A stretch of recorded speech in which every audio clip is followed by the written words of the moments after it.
welcome to part 3 of the techniques videos. In this one, I basically just go over layer settings. I know that that's a question a lot of people have had. What do different layer settings do, and what you might use them for. I don't go into like intense scientific detail on these because a lot of them it's just sort of you learn by using, but in others I sort of explain more specifically what it is they do. So I hope you enjoyed this video, and thanks for watching. So first things first is your layer setting. We're gonna show how to do this by making the background like this, like a sort of dull red. Now, as you know, I use just straight black for the pencils here. This is the way that I encourage everybody to learn how layer settings work. I just noticed on the camera that it's sort of a little brighter here. Just so you know, the whole thing is just sort of a flat red across the entire thing. This is what I always encourage people to do in order to understand layer settings, is you do something like this. In fact, just to go like one more, just to make it like a little more interesting, get like a couple colors here. So let's do this. Okay, now what I recommend everybody do is you go to your line layer and you just try out different layer settings. So for instance, last time I was doing something, I was messing around with what they refer to as the contrast set of blending modes. So set it to overlay, see what happens. As you can see, the dark lines, the black lines, absorb some of the color from underneath, quite a bit actually. It maintains a lot of the saturation, and so you get this saturated darker green and you get this saturated darker red. That's how overlay works. The way my mind always thinks about it is that overlay and soft light are very similar, but soft light is a less intense version of overlay. Some of this is going to be the non-technical description because I'm basically self-taught, so I just sort of try all of these things and then try to understand it the way that I want to remember it, and then that's sort of how I proceed from there. So that's overlay, soft light. Hard light is very dark in this case, so sometimes you just play with these layer settings and you have to find what one is going to do the thing you're looking for at that time. So going back to normal now, it's black. The one that a lot of people ask about is multiply. So for me, the layer settings that I use the most across the board are multiply, add, screen. If I were in Photoshop, I'd be using color dodge, but I don't really like the way color dodge works in Procreate. Add is more like how I use color dodge in Procreate or in Photoshop. Overlay. And then I don't really use any of these, although I understand the purposes for some of them. I don't find them very useful for me most of the time. And then I'll use the saturation one. Saturation basically just takes whatever is on your layer and it applies that layer's level of saturation to everything underneath. So in the case of this, black has 0 saturation, white has 0 saturation, which these are usually the ones that we use in order to try and remove color from things. So then if you also went over here and adjusted the layer opacity, you would see that it was saturating it back to its original saturation and then desaturating it back to more of a gray. So to go back to explaining specific ones, we also have to change the color of our lines here. So we've got these black lines. What happens when you want to use multiply on something like this? Well, when you're using black, it's just black. That's all that's going to happen. The way multiply works is the closer you get to white, the more transparent the layer is. The closer you get to black, the more opaque the layer is. So, for instance, let's go back to our layer for a minute here and duplicate it. Let's set it to normal. And then I'm going to create another layer here that I'm going to paint some white in there. So for instance, a lot of you, when you bring your lines in from, say, a line drawing that you did on paper, you're going to have white because you probably scanned it or took a photo of it and it's got the white there. What you do, I'm going to merge these together so now you can see that little thumbnail. It's this whole thing, the white plus the black together. When you turn this to multiply, the white drops away.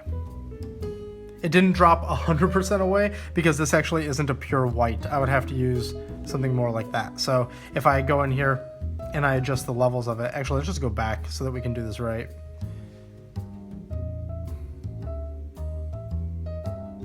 So this is more of a pure white. Let's transform it so we can see it. I actually don't know how to achieve a pure white since there's no pure white toggle. Usually what I do is I create a new canvas and then I just copy the background color. But so if we go to this and we change it to multiply, there we go.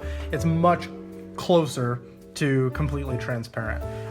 The white part is, I should say. Now, screen is the exact opposite. That's how you can remember those two. Black is transparent and white is opaque when it's set to screen, and when it's set to multiply, the opposite of that is true. Pretty straightforward. And then what you do from here, now this is where things start getting creative, is if you think of it like a gradient, like everything going from light to dark is getting more and more transparent, you can start figuring out little tricks to do. So for instance, you can select these lines by tapping on the thumbnail for the layer and then saying select contents. You get these stripy lines. The stripy lines are everything that's not selected. Create a new layer, and then let's fill it with this color. No, actually not that color, since we're dealing with like a red. Let's go with more of a blue, light blue. Okay, so we're gonna fill it with that. So you get this, right? So all this is right now, everything here is true color. It's this green, it's this reddish peachy thing, and then it's this blue.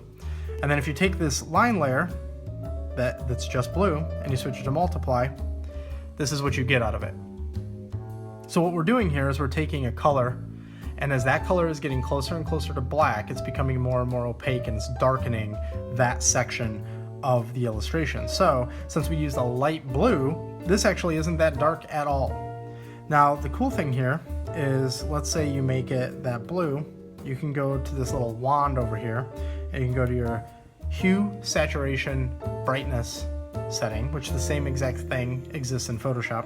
And this top one is your hue, and the middle one is your saturation, and the bottom one is your brightness. So if you crank up that saturation, you see the blue on those lines got more saturated. If you turn them all the way down, all the way desaturated. Since we used a type of blue that wasn't pure white or pure black, because that technically can't exist, it is a gray. If we were to turn this from multiply to normal, this would be a type of gray. So darkness, we can bring it all the way to black, and then it gets black.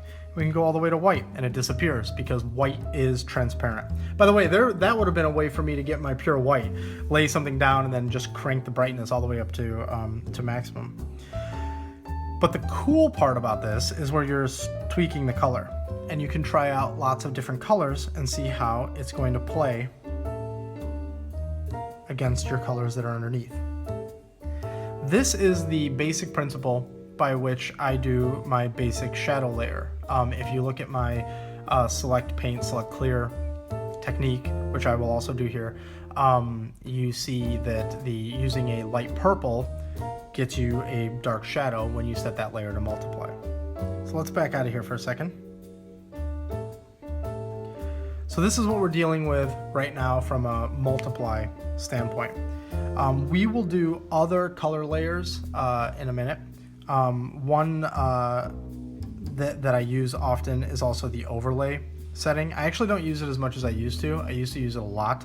But what I'll do is, if you make this black and then you switch this to overlay, you see it absorbs quite a bit of the color underneath. This is very helpful when you're trying to do like a skin tone of some sort and you want those lines to pick up that color underneath. Very helpful for that. Now, of course, another way of doing that would be to select these lines,